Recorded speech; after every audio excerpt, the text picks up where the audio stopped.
बड़ी उम्मीद और बड़ी शिद्दत के साथ गांधी परिवार ने, सोनिया गांधी जी ने, राहुल गांधी जी ने, प्रियंका,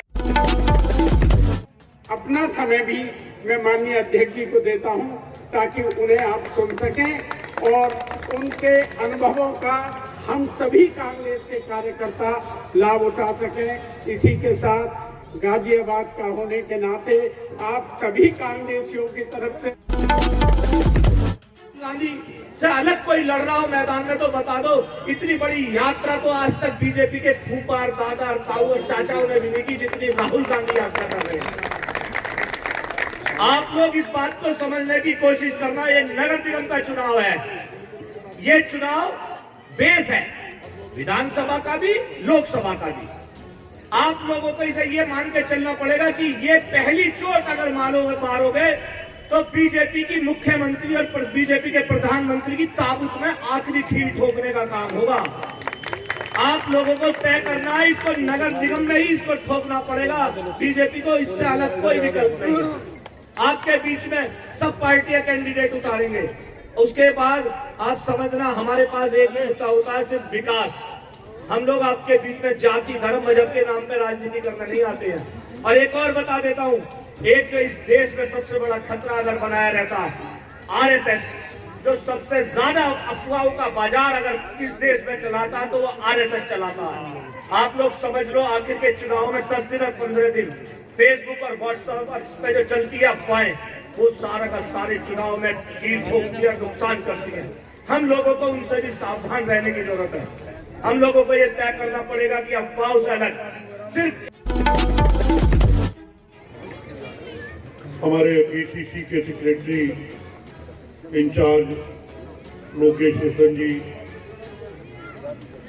भाई नसीम खान साहब, डॉक्टर साहब बैठे हैं, डॉक्टर शोएब साहब, हमारे बीच में बहुत सारे लोग हैं। जनाब बी के सर, मेरे लिए नई जगह नहीं है, न मैं गाजियाबाद के लिए नया हूँ और न गाजियाबाद के लोग मेरे लिए नए हैं। बगल में कैला बस्ता है, ये इस्माइल नगर है।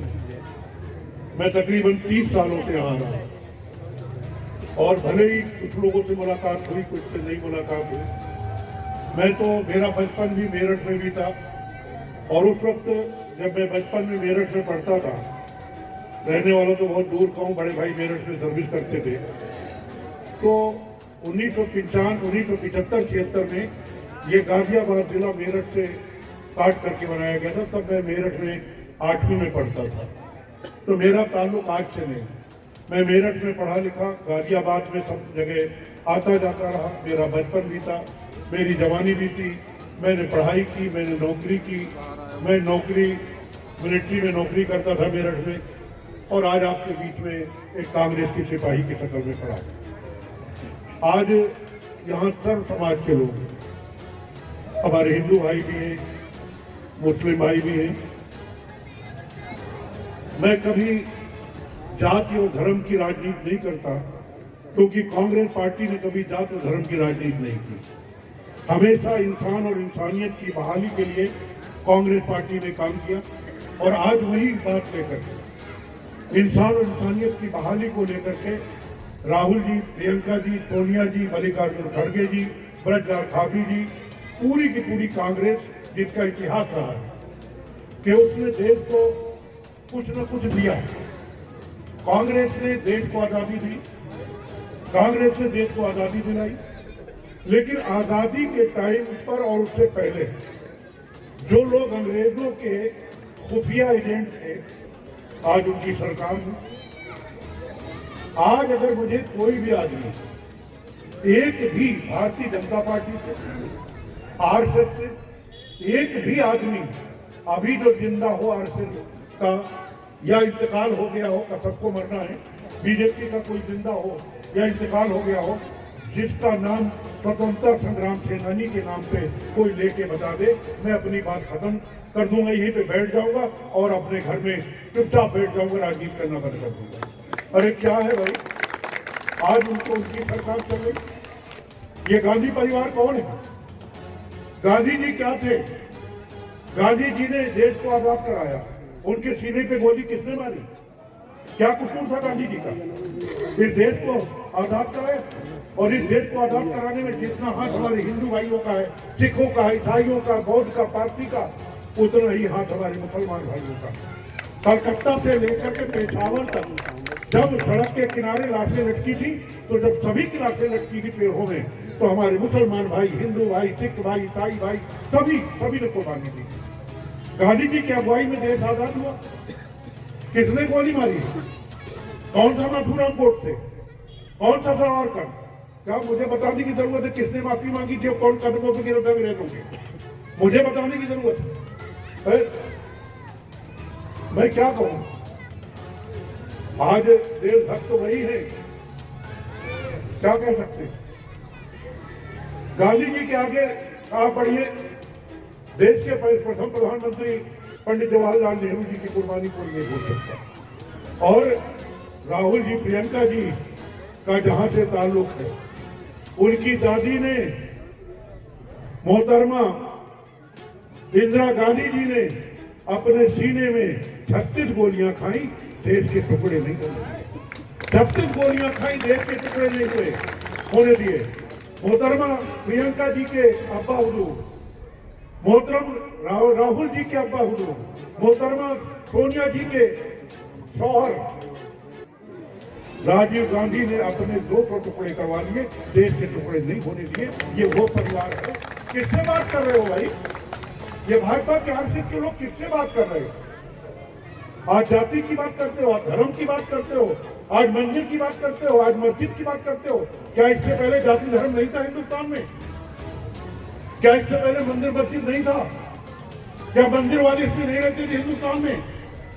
कांग्रेस की जब सरकारें थी तब इसमें मंदिर वाले नहीं रहते थे या मस्जिद वाले नहीं रहते थे। कांग्रेस ने हमेशा गंगा जमनी तहजीब को बढ़ावा दिया। क्या है गंगा जमनी तहजीब? गंगा जमनी तहजीब ये है कि अगर हिंदू को खून की जरूरत पड़ी तो मुसलमान ने दिया, और अगर मुसलमान को खून की जरूरत पड़ी तो हिंदू ने दिया। ये करके दिखाया कांग्रेस पार्टी। तो हम मजबूत हैं और देश अगर आगे बढ़ रहा है तो हम आगे बढ़ रहे हैं, वरना क्या होगा? हवेली झोपड़ी सबका मुकद्दर टूट जाएगा। क्या है हवेली? हवेली माने अमीर आदमी, झोपड़ी माने गरीब आदमी। हवेली झोपड़ी सबका मुकद्दर फूट जाएगा अगर ये साथ हिंदू मुस्लिम का छूट जाएगा। हवेली झोपड़ी सबका मुकद्दर फूट जाएगा अगर ये साथ हिंदू मुस्लिम का छूट जाएगा। दुआ कीजिए हमने प्यार के रिश्ते रहे कायम। दुआ कीजिए हमने प्यार के रिश्ते रहे कायम। ये रिश्ता टूट जाएगा तो भारत टूट जाएगा। हमको भारत को नहीं टूटेगा। हम कहाँ? हम तो सभी की बात करते हैं, लेकिन अभी यहाँ शरीयत में हमारे मुस्लिम भाई ज्यादा बैठे हैं, कुछ उनकी बात कर लूँ। जैसे मैं रास्ते में गली में घुसा, मैं समझ गया कि कौन लोग यहाँ रहते हैं। गली देख के समझ गया, नाला देख के समझ गया, और सफाई देख के समझ गया। बड़ी अच्छी सफाई थी। गली तो कहने क्या था, इतना अच्छा था कि उसमें हवाई जहाज दौड़ा दीजिए। तो मैं देखता चला आया हूँ, लेकिन बार बार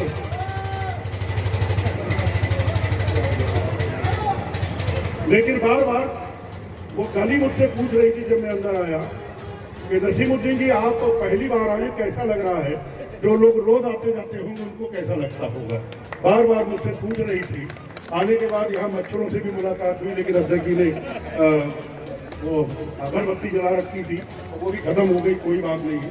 तो मैं तो चंद मिनट के लिए आया हूँ और मुकाबला चल रहा था मच्छरों का हमारे बीच में, वगैरह वगैरह। ठीक है भाई, अब आप कैसे रहते होंगे ये बेहतर आप बेहतर जान सकते हैं। लेकिन अक्सर हमारे भाई क्या कहते हैं, हमारे ऊपर जो ज्यादती हो रही है सर, हमें इंसाफ नहीं मिल रहा साहब। हमारी पिटाई हो रही है साहब। हमारी ठुकाई हो रही है साहब। हमारे ऊपर एनआरसी लगाया गया, हो रहा है भाई। अरे हमारे ऊपर सीए लगाया गया, हो रहा है भाई। सीए एनआरसी में कौन खड़ा हुआ आपके साथ? कौन खड़ा हुआ आपके साथ? अरे अल्लाह ताला ने आपको दिमाग दिया है। इस दिमाग में जोर लगा करके आपने कभी सोचा कि आपके ऊपर जुल्म ज्यादती क्यों हो रही है? आपकी बिगड़ी, आपके काम क्यों बिगड़े हुए हैं, बन क्यों नहीं रहे? आपकी ठुकाई क्यों हो रही है? आपको गाय के गोश्त के बहाने अखलाक जैसे आदमी को मैं गया था, अखलाक जैसे आदमी को एक ईंट से पीट पीट करके मार डाला गया, क्यों हो रहा है? कभी रोज दिमाग लगाया आपने? मैं जो बात कहने जा रहा हूं, मुझे आपसे जवाब नहीं चाहिए, जवाब अपने दिल में दे लीजिएगा। ईमानदारी से ये बताइए कि जितनी बुरी हालत आज आपकी है, बुरी हालत तो इनकी भी है, सबकी है, किसी की कम, पंडित जी की भी बुरी हालत है, बहुत अच्छी नहीं है भैया। मुझे भले ही नहीं बोले तो अलग बात है, मतलब इनका ये अकेले नहीं, ये तो बोलते हैं, इनका मतलब मैं समाज से बात कर रहा हूं, आपको नहीं करूं मानी शर्मा जी। हमारे चौधरी साहब में ये भी नहीं बच रहा है, बारी बारी सबकी ठुकाई होती है, और जब इनकी ठुकाई होती है तो हम पर्दे से देखते हैं, अच्छा पंडित जी ठुक रहे हैं, चौधरी साहब ठुक रहे हैं, अच्छी बात है, ठुक मेरे बड़ी अच्छी बात है। और जब मुसलमानों की ठुकाई होती है तो बाकी सब देखते हैं, अच्छा सर ठुक रहे हैं, अच्छी बात है। इनके मुल्लों का बहुत दिमाग खराब है। पर्दे को उर्दू में कहते हैं चिलमन। मैं एक मशवरा दे रहा हूँ। मशवरा क्या है कि कभी चिलमन से ये झांके, कभी चिलमन से हम झांके, कभी चिलमन से ये झांके, जब इनकी ठुकाई हो तो हम झांके, जब हमारी ठुकाई हो तो ये झांके। कभी चिलमन से ये झांके, कभी चिलमन से हम झांके, लगा दो आग चिलमन में, न ये झांके ना हम झांके, लगा दो आग चिलमन में, न ये झांके ना हम झांके। भुगते रहो और बेटा हाय अल्लाह हम क्या करें, अल्लाह हम क्या करें, हमारी ठुकाई हो रही है। अरे कभी आपने अपने दिमाग में जोर डाल के देखा? मैं नहीं कह रहा हूं कांग्रेस के टाइम पे बिल्कुल भाई जो आदमी हिंसा, कह रहा हूं कि कोई कमी नहीं रही होगी। क्या ऐसी हालत थी? बुजुर्ग वैसे हुए मेरे तमाम, और सुन भी रहे होंगे, मेरी माँ बहनें घर से सुन रही होंगी।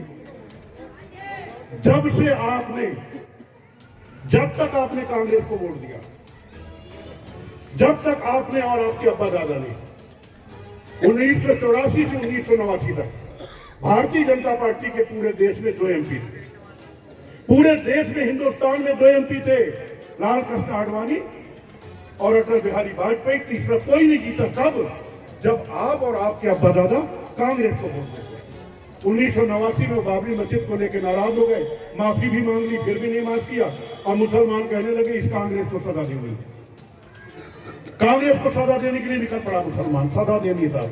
और जब से मुसलमान की हालत खराब होना शुरू हुई, जब से मुसलमान ने कांग्रेस को सजा देना शुरू किया, मैं मानता हूं कि जो सजा आपने कांग्रेस को दी वो सजा कांग्रेस को मिली, खासतौर पर उत्तर प्रदेश में 1989 के बाद कांग्रेस पार्टी की उत्तर प्रदेश में सरकार नहीं मिली, ये सजा कांग्रेस को मिली। लेकिन जो सजा आपने कांग्रेस को दी, कांग्रेस को 10% मिली, 90% हम ही मुसलमानों को मिल गई, सबसे ज्यादा हम ही ठुक रहे हैं। कांग्रेस को वोट देना बंद किया, सपा में मैक्सिमम चले गए, हमारे जैसे लोग फिर बच्चों नहीं देगा, ज्यादा नहीं जो जितना वोट देना बंद किया, तब से आपकी ठुकाई बढ़ती गई, बढ़ती गई, बढ़ती गई। पहली बार में आपने 1989 में सपा को वोट दिया, भाजपा की, सपा की और बीपी सिंह की मिलकर के गठबंधन हुआ था और असेंबली और पार्लियामेंट का चुनाव 1989 में लड़े थे। जिस भाजपा के 1989 तक तो हम मजबूत थे और देश अगर आगे बढ़ रहा है तो हम आगे बढ़ रहे हैं, वरना क्या होगा? हवेली झोपड़ी सबका मुकद्दर टूट जाएगा। क्या है हवेली? हवेली माने अमीर आदमी, झोपड़ी माने गरीब आदमी। हवेली झोपड़ी सबका मुकद्दर फूट जाएगा अगर ये साथ हिंदू मुस्लिम का छूट जाएगा। हवेली झोपड़ी सबका मुकद्दर फूट जाएगा अगर ये साथ हिंदू मुस्लिम का छूट जाएगा। दुआ कीजिए हमने प्यार के रिश्ते रहे कायम, दुआ कीजिए हमने प्यार के रिश्ते रहे कायम। ये रिश्ता टूट जाएगा तो भारत टूट जाएगा। हमको भारत को नहीं टूटेगा। हम कहाँ, हम तो सभी की बात करते हैं, लेकिन अब यहाँ शरीयत में हमारे मुस्लिम भाई ज्यादा बैठे हैं, कुछ उनकी बात कर लूं। जैसे मैं रास्ते में गली में घुसा, मैं समझ गया कि कौन लोग यहाँ रहते हैं। गली देख के समझ गया, नाला देख के समझ गया, और सफाई देख के समझ गया। बड़ी अच्छी सफाई थी। गली तो कहने क्या था, इतना अच्छा था कि उसमें हवाई जहाज दौड़ा दीजिए, मैं देखता चला आया हूँ। लेकिन बार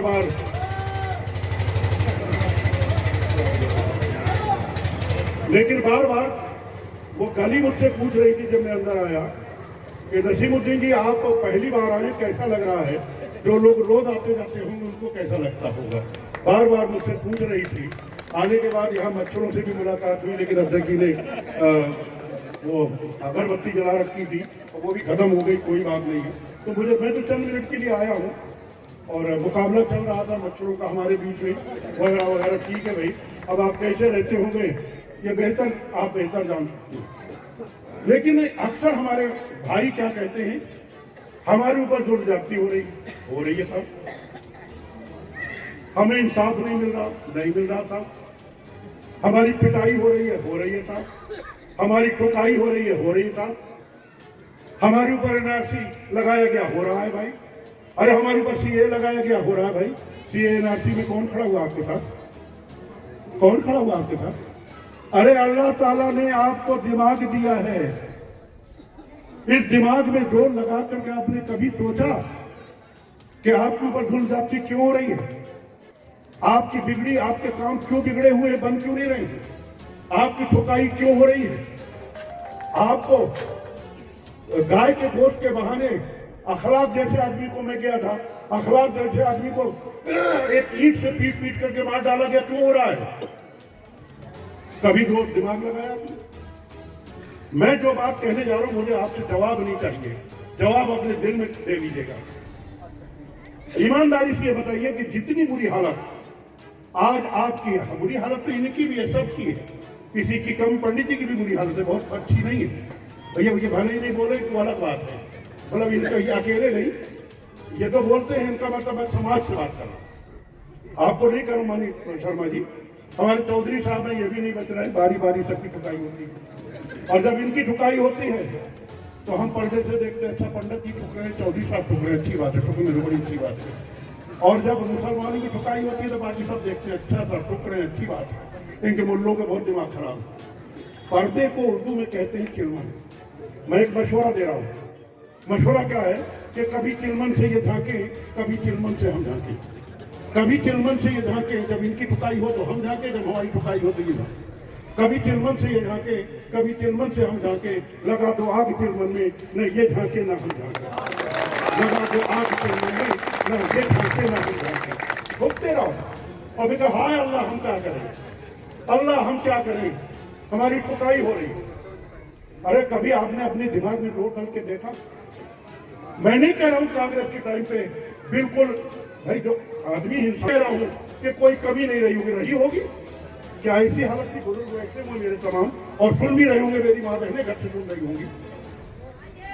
जब से आपने, जब तक आपने कांग्रेस को वोट दिया, जब तक आपने और आपके अब्बा दादा ने 1984 से 1989 तक भारतीय जनता पार्टी के पूरे देश में 2 MP थे, पूरे देश में हिंदुस्तान में 2 MP थे, लाल कृष्ण आडवाणी और अटल बिहारी वाजपेयी, तीसरा कोई नहीं जीता। तब जब आप और आपके अब्बा दादा कांग्रेस को वोट देते। 1989 में बाबरी मस्जिद को लेकर नाराज हो गए, माफी भी मांग ली, फिर भी नहीं माफ किया, और मुसलमान कहने लगे इस कांग्रेस को सजा देनी, कांग्रेस को सजा देने के लिए निकल पड़ा मुसलमान, सजा देनी था। और जब से मुसलमान की हालत खराब होना शुरू हुई, जब से मुसलमान ने कांग्रेस को सजा देना शुरू किया, मैं मानता हूं कि जो सजा आपने कांग्रेस को दी, वो सजा कांग्रेस को मिली, खासतौर पर उत्तर प्रदेश में 1989 के बाद कांग्रेस पार्टी की उत्तर प्रदेश में सरकार नहीं मिली, ये सजा कांग्रेस को मिली। लेकिन जो सजा आपने कांग्रेस को दी, कांग्रेस को 10% मिली, 90% हम ही मुसलमानों को मिलते हैं, सबसे ज्यादा हम ही ठुक रहे हैं। कांग्रेस को वोट देना बंद किया, सपा में मैक्सिमम चले गए, हमारे जैसे लोग के बच्चों में मिलेगा, ज्यादा नहीं, जो जितना वोट देना बंद किया, तब से आपकी ठुकाई बढ़ती गई, बढ़ती गई, बढ़ती गई। पहली बार में आपने 1989 में सपा को वोट दिया, भाजपा की, सपा की और बीपी सिंह की मिलकर के गठबंधन हुआ था, और असेंबली और पार्लियामेंट का चुनाव 1989 में लड़े थे। जिस भाजपा के 1989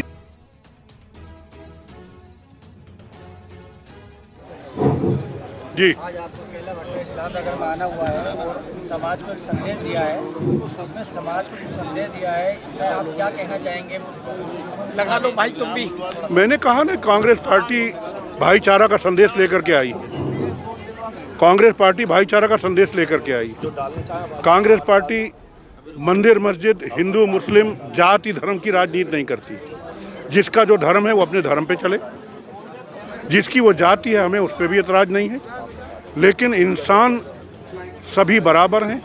कांग्रेस पार्टी ने इंसान और इंसानियत की बहाली के लिए हमेशा काम किया है और उसी को लेकर के राहुल गांधी जी भारत जोड़ो यात्रा पे निकले हुए हैं। तो उसी संदेश को यहाँ सबके बीच में कहने आया था कि यहाँ पर कुछ लोग देश को तोड़ना चाहते हैं, जाति के नाम पे, धर्म के नाम पे, मंदिर के नाम पे, मस्जिद के नाम पे। तो भाई इस देश को मजबूत कीजिए। देश मजबूत है तो हम मजबूत हैं और देश को आज़ाद कराने में सबका हाथ है। कांग्रेस पार्टी की अगुवाई में देश को सभी ने आज़ाद कराया था। भारत के प्रधानमंत्री अहमदाबाद में रोड शो कर रहे हैं, उसका क्या कहना है आपको? अब गुजरात में चुनाव चल रहा है, रोड शो कभी वो बनारस में करते हैं और कहते हैं मुझे गंगा मैया ने बुलाया है, लेकिन आज तक जिस मैया ने, गंगा मैया ने बुलाया था, उसका जो है आज तक उसकी सफाई आप नहीं करा पाए। गंगा मैया पता नहीं आपको दुआ दे रही कि बद्दुआ दे रही, हम अंतर्यामी नहीं है, लेकिन आप इसी नाम पे आए थे कि गंगा मैया ने बुलाया है, स्वच्छ गंगा, लेकिन गंगा आज तक स्वच्छ नहीं हो पाई। आप रोड शो करने से क्या होता है? जो आपने कहा था वो भी तो करके दिखाओ। बहुजन समाज पार्टी आपने छोड़ी, क्या कारण रहा? मजबूरियों के नाम पे सब छोड़ना पड़ा, मजबूरियों के नाम पे सब छोड़ना पड़ा। दिल तोड़ना कठिन था मगर तोड़ना पड़ा। मजबूरियों के नाम पे सब छोड़ना पड़ा, दिल तोड़ना कठिन था मगर तोड़ना पड़ा। तूफान पे लिखे थे बीएसपी के नाम, तूफान पे लिखे थे बीएसपी के नाम। किश्ती को साहिलों की तरफ मोड़ना पड़ा। साहिल माने किनारा, साहिल मुझे दिखाई दिया कांग्रेस पार्टी, मुझे अपनी किश्ती को कांग्रेस पार्टी की तरफ मोड़ना पड़ा। कैसे कांग्रेस मजबूत हो पाएगी? ऐसे ही होगी, आप सहयोग करेंगे तभी होगी। अब बनवास झेल रही है कांग्रेस? कोई बनवास नहीं झेल रही, उतार चढ़ाव सबका आता है। ये वही भारतीय जनता पार्टी है जिसके 1984 से 1989 तक 2 MP थे और कांग्रेस के कभी 2 MP नहीं रहे। तो बनवास नहीं झेल रही है, उतार चढ़ाव आता है। लोगों को गुमराह करके, लोगों को धोखे में रख के, जाति के नाम से, धर्म के नाम से लोगों को बहका करके कि ये बीजेपी आई है, कांग्रेस पार्टी इसका पर्दाफाश करेगी। और राहुल गांधी जी ने 7 सितंबर को कन्याकुमारी शुरू किया है।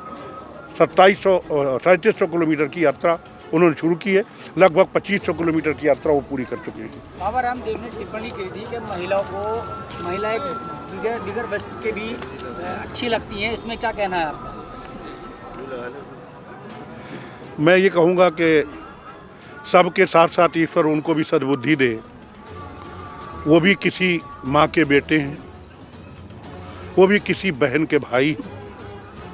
तो ऐसी बातें बोलने से पहले उनको अपनी माँ, अपनी बहन, अपनी बेटी नहीं है तो बेटी समान होंगी, रिश्ते में तमाम बेटियाँ भतीजियाँ होंगी, उनको निगाह में रख करके ऐसी बातें बोलनी चाहिए। मैं ऐसी बातों की निंदा करता हूँ जिससे महिलाओं